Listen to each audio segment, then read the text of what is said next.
Alhamdulillahirabbil alamin wal aqibatu lil muttaqin fala udwana illa 'alal zalimin. Asyhadu an la ilaha illallah wahdahu la syarikalah wa asyhadu anna Muhammadan 'abduhu wa rasuluhu alladzi la nabiyya ba'dah. Allahumma shalli ala Muhammadin wa ala alihi wa ashabihi wa man tabi'ahum bi ihsanin ila yaumil qiyamah, amma ba'du. Fa ya ayyuhal hadirun usini wa iyyakum bi taqwallah wa ta'atihi la'allakum turhamun. Qala Allah ta'ala fi kitabil karim, a'udzu billahi minasy syaithanir rajim. Ya ayyuhalladzina amanu la takhunu Allah war rasul wa takhunu amanatikum wa antum ta'lamun. Wa qala Rasulullah sallallahu alaihi wasallam, yutba'ul mu'minu 'alal khilali kulliha illa al-khiyanata wal kadhiba, rawahu Ahmad. Fa inna ahsanal kalami kalamullah wa khairul hadyi hadyu Muhammadin sallallahu alaihi wasallam. Jamaah sidang salat Jumat yang dirahmati Allah Subhanahu wa taala. Di dalam sebuah hadis riwayat Imam Bukhari dari sahabat Nabi Abdullah bin Amr bin As nomor 3074, Abdullah bin Amr bin As menceritakan bahwa beliau menceritakan kana ala saqalin Nabi sallallahu alaihi wasallam rajulun yuqal lahu Kirkira famata. Dulu kala, kata Abdullah bin Amr bin As, ada seorang laki-laki yang laki-laki ini bernama Kirkira. Profesi beliau adalah saqalin Nabi, bagian logistik yang mengurus segala perbekalan Rasulullah, yang membawa perbekalan Rasulullah dan menjaga perbekalan Rasulullah ketika Rasulullah SAW musafir. Setiap kali Rasulullah SAW musafir, maka ada yang mengurus segala logistik Rasulullah SAW yang bernama Kirkira. Profesi ini dia jaga sampai beliau meninggal dunia. Ketika Kirkira meninggal dunia, maka para sahabat meyakini betul bahwa Kirkira ini seorang sahabat yang sangat baik, seorang sahabat yang sangat soleh, mengabdikan hidupnya untuk membantu keperluan Rasulullah SAW khususnya ketika musafir. Ketika Kirkira meninggal dunia, maka para sahabat meyakini betul bahwa Kirkira akan masuk surga. Tapi ternyata dia mengatakan faqala Rasulullah sallallahu alaihi wasallam, ternyata Rasulullah SAW bersabda, huwa finnari, Kirkira akan masuk ke dalam neraka. Kemudian di sini ulama berbeda pendapat apakah Kirkira masuk kategori sahabat Nabi atau tidak. Karena di dalam Al-Quran, di dalam surat 9 surat At-Taubah ayat ke-100 dijelaskan bahwa seluruh sahabat Nabi dijamin masuk surga. Tetapi Kirkira adalah sahabat Nabi, beliau berjumpa dengan Nabi, beliau beriman kepada Nabi dan meninggal statusnya masih beriman kepada Nabi. Inilah yang disebut dengan sahabat. Berjumpa dengan Nabi sallallahu alaihi wasallam, beriman dengan Nabi sallallahu alaihi wasallam dan meninggal dalam keadaan beriman. Inilah 3 syarat sahabat dan 3-tiganya ini ada pada Kirkira. Tetapi ternyata Rasul mengatakan Kirkira meninggal dunia dalam keadaan akan Allah masukkan ke dalam neraka. Fazahabu yanzuruna ilaihi fawajadu aba'atan qad ghallaha. Para sahabat penasaran kenapa Kirkira Allah masukkan ke dalam neraka. Rasulullah SAW tidak semata-mata mengatakan bahwa Kirkira akan masuk neraka, kecuali Rasulullah SAW mendapatkan wahyu dari Allah Subhanahu wa taala melalui malaikat Jibril bahwa Kirkira akan masuk neraka. Kemudian sahabat disuruh oleh Rasulullah SAW untuk mengecek kondisi keadaan rumah Kirkira pasca Kirkira meninggal dunia. Ternyata setelah para sahabat mengecek rumah Kirkira, fawajadu aba'atan qad ghallaha. Ternyata para sahabat mendapati di rumah Kirkira satu mantel yang Kirkira ambil dari harta rampasan perang sebelum dibagikan. Jamaah rahimakumullah, para ulama menjelaskan bahwa ini adalah menunjukkan bahwa suatu hari kaum muslim melakukan peperangan melawan orang kafir dan kaum muslimin mendapatkan kemenangan yang gemilang. Kemudian kaum muslimin mendapatkan harta rampasan perang, harta ghanimah. Sebelum harta rampasan perang ini dibagikan oleh Rasulullah SAW, maka Rasulullah mengamanahkan kepada Kirkiro untuk menjaga harta ini. Karena selama ini Kirkiro adalah orang yang selalu menjaga perbekalan Rasulullah SAW, dan Rasul sangat percaya kepada Kirkiro. Maka ketika selesai peperangan, Nabi mengurus keperluan lain, mengurus jenazah, mengurus orang yang mati syahid. Nabi mengurus dulu para sahabat yang terluka. Maka pembagian harta rampasan perang ditunda oleh Rasulullah SAW, lalu dititipkan kepada Kirkiro untuk menjaganya. Jamaah rahimakumullah, yang menarik adalah ternyata ketika Kirkiro menjaga amanah ini dari Rasulullah SAW, ada barang yang menarik bagi dirinya dan ini dianggap sepele. Lalu Kirkiro mengambilnya satu mantel. Dan ini tidak diketahui oleh siapapun. Andai saja Kirkiro meminta kepada Rasulullah SAW, minta satu mantel ini, maka menjadi halal bagi dirinya. Tapi ini beliau ambil tanpa sepengetahuan siapapun. Bahkan sampai meninggal dunia pun Nabi tidak mengetahuinya. Andai saja Nabi SAW mengetahuinya bahwa Kirkiro mengambil mantel ini, maka pasti Rasulullah akan menegurnya dan disuruh bertobat. Tapi ini diketahui Rasulullah setelah beliau meninggal, kabar dari malaikat Jibril. Kemudian Nabi mengatakan, gara-gara mengkhianati amanah yang diamanahkan Rasulullah itu, maka Kirkiro meninggal dalam keadaan masuk ke dalam neraka. Jamaah rahimakumullah, ini menunjukkan bahwa orang yang ahli ibadah saja, orang yang sangat dekat dengan Rasulullah SAW saja, ketika dia berkhianat kepada amanah yang dititipkan kepadanya, apalagi ini amanah dari Allah dan dari Rasulullah SAW, ketika dia berkhianat lalu dia meninggal dunia, maka peluang terbesarnya dia meninggal dalam keadaan akan dimasukkan ke dalam neraka. Kenapa demikian? Karena Rasulullah SAW mengatakan dalam hadis yang lain, di dalam hadis riwayat Ahmad dengan sanad hasan nomor 12.383 dari Anas bin Malik. Anas bin Malik qala ma khataban Nabi sallallahu alaihi wasallam illa qala. Anas bin Malik mengatakan bahwa suatu hari Rasulullah SAW berkhutbah Jumat, tidak ada isi khutbah yang beliau ungkapkan ketika khutbah Jumatnya kecuali khutbah yang sangat singkat ini. Rasulullah pernah khutbah Jumat dan tidak ada isi khutbahnya kecuali satu hadis aja yang beliau sampaikan, kata Anas bin Malik. Hadis yang beliau sampaikan, Rasulullah sampaikan ketika khutbah adalah la imana liman la amanata lahu wala dina liman la ahda lahu. Hadis hasan diriwayatkan oleh Imam Ahmad. Nabi mengatakan la imana liman la amanatahu, tidak ada iman bagi mereka yang tidak menjaga amanah yang dibebankan kepadanya, dan tidak ada din, tidak ada agama bagi orang-orang yang tidak menepati janjinya. Jamaah rahimakumullah, di dalam hadis sallallahu alaihi wasallam Nabi sering mengatakan dengan dua kalimat. Pertama Nabi mengatakan kata-kata la yu'minu, tidaklah beriman.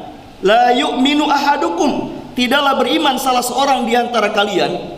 Kata-kata la yu'minu ini menggunakan kata kerja.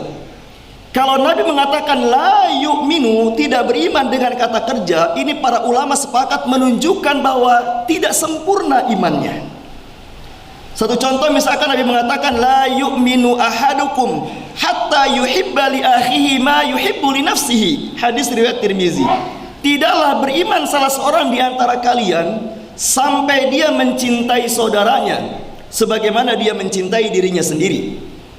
Hadis ini menunjukkan bahwa kalau ada orang yang egois, orang yang tidak peduli dengan nasib saudaranya, maka mereka, Nabi mengatakan, tidak sempurna imannya. Dia masih dikatakan beriman, tapi imannya tidak sempurna ketika dia menjadi orang individualis, menjadi orang yang tidak punya kepedulian kepada pihak lain, kepada seorang yang lain yang membutuhkan bantuan. Ini ketika Nabi menggunakan kata-kata la yu'minu, tidak beriman, menggunakan kata kerja. Tetapi dalam hadis ketika Nabi bicara khianat, Nabi tidak menggunakan kata kerja, tapi Nabi menggunakan kalimat isim. La imana, tidak ada iman liman la amanata lahu, bagi orang-orang yang tidak menjalankan amanah. Para ulama mengatakan ketika Nabi mengatakan kalimat la imana menggunakan isim, tidak ada iman, ini berarti menunjukkan imannya sedang hilang. Imannya sedang hilang. Kesimpulannya adalah ketika seseorang berbuat maksiat, al-imanu yazidu wa yanqus, yazidu bi ta'ah wa yanqusu bil ma'siyah. Iman itu kata Nabi naik turun. Iman akan naik dengan taat kepada Allah, dan iman akan turun ketika berbuat maksiat.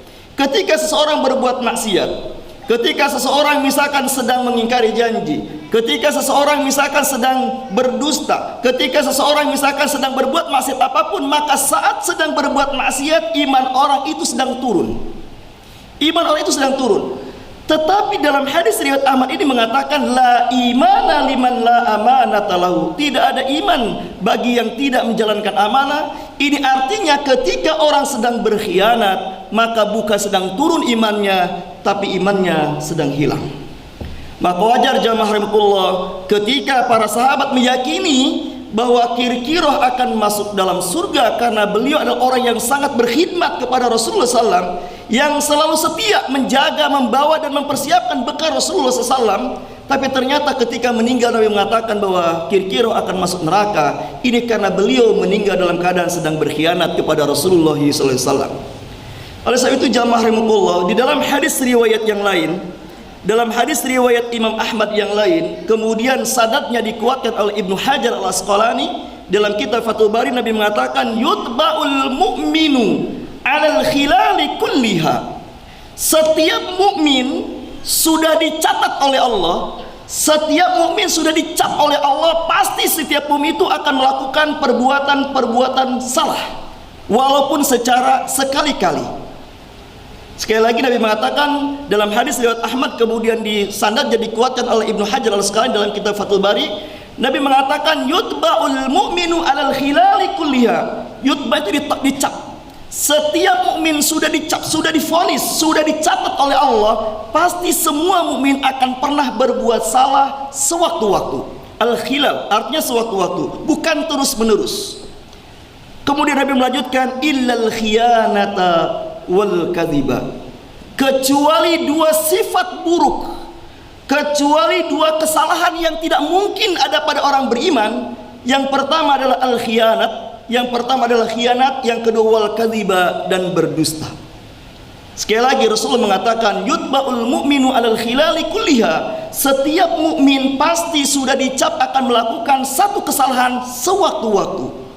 Illal khiyanata wal kadhiba, kecuali sifat khianat dan berdusta yang tidak mungkin akan dilakukan oleh orang-orang beriman. Oleh sebab itu jamaah rahimakumullah, Nabi menjelaskan dalam hadis lain, di antara bentuk mengkhianati amanah adalah qala Rasulullah SAW, iza duyi'atil amanatu fantaziris sa'ah. Apabila amanah telah disia-siakan, maka tunggulah saat kehancurannya. Qala, sahabat berkata, wa kaifa idha'atuha ya Rasulullah? Apa yang dimaksud dengan menyia-nyiakan amanah? Qala, Nabi mengatakan idza usnidal amru ila ghairi ahli fantazir sa'ah. Apabila, kata Nabi, yang dimaksud menyia-nyiakan amanah adalah apabila satu urusan diserahkan bukan kepada ahlinya, sehingga yang terjadi adalah berbagai macam dampak keburukan karena satu urusan bukan diserahkan kepada ahlinya. Itulah yang dimaksud dengan mengkhianati amanah. Oleh sebab itu jamaah rahimakumullah, khatib berpesan kepada khatib dan kepada kita semuanya, jika hari ini kita mendapatkan amanah jabatan, jika hari ini kita mendapatkan amanah apapun yang diamanahkan kepada kita, dan kita sudah komitmen akan menjalankannya, lalu di tengah perjalanan kita merasa tidak mampu, maka serahkanlah amanah itu kepada yang lain. Daripada kita termasuk orang yang menyia-nyiakan amanah, daripada kita termasuk orang yang berkhianat. Sementara Nabi mengatakan orang yang mengkhianati amanah, lalu dia meninggal dunia saat mengkhianati amanah dan belum bertobat, maka dia meninggal dalam keadaan tidak membawa iman. Jamaah rahimakumullah, amal kita tidak sebanyak Kirkiroh, iman kita tidak sehebat Kirkiroh, cinta kita kepada Rasulullah tidak sehebat Kirkiroh. Tapi faktanya, sehebat apapun Kirkiroh dekat dengan Rasulullah, saat meninggal dunia mengkhianati amanah, Nabi mengatakan beliau akan masuk ke dalam neraka. Semoga kita semua dilindungi Allah dari sifat berkhianat, dan semoga Allah melindungi kita dari sifat berdusta. Karena ini kata Nabi dua sifat buruk yang tidak mungkin ada pada orang beriman. Barakallahu li wa lakum fil Qur'anil azim wa nafa'ani wa iyyakum bima fihi minal ayati wa dzikril hakim wa taqabbalallahu minni wa minkum tilawatahu innahu huwal ghafurur rahim. Innal hamdalillah nahmaduhu wa nasta'inuhu wa nastaghfiruhu wa natubu ilayhi wa na'udzu billahi min shururi anfusina wa min sayyiati a'malina may yahdihillahu fala mudilla lahu wa may yudlilhu fala hadiya lahu. Asyhadu an la ilaha illallah wahdahu la syarika lah wa asyhadu anna Muhammadan abduhu wa rasuluhu alladzi la nabiyya ba'dah. Allahumma shalli ala Muhammadin wa ala alihi wa ashabihi wa man tabi'ahum bi ihsanin ila yaumil qiyamah, amma ba'du. Ya ayyuhalladzina amanu taqullaha wa qulu qawlan sadida yuslih lakum a'malakum wa yaghfir lakum dzunubakum wa may yuti'illaha wa rasulahu faqad faza fawzan 'azima. Inna Allaha wa malaikatahu yusalluna 'alan nabi ya ayyuhalladzina amanu sallu 'alaihi wa sallimu taslima. Allahumma salli ala Muhammadin fil awwalin wal akhirin wa barik wa sallim wa radiyallahu tabarakta an sadatina ashabi rasulillahi ajmain. Allahumma ighfir lil mu'minina wal mu'minat wal muslimina wal muslimat al ahya'i minhum wal amwat. Rabbana zalamna anfusana wa illam taghfir lana wa tarhamna lanakunanna minal khasirin. Rabbana ighfir lana wa li ikhwanina alladhina sabaquna bil iman wa la taj'al fi qulubina ghillan lil ladzina amanu rabbana innaka ra'ufur rahim. Allahumma ya muqallibal qulub tsabbit qulubana ala dinik. Allahumma ya musarrifal qulub sarrif qulubana ala ta'atik. Rabbana atina fid dunya hasanah wa fil akhirati hasanatan wa qina adzaban nar. Wa sallallahu ala Muhammadin wa akhiru da'wana anil hamdulillahi rabbil alamin. Aqimis shalah.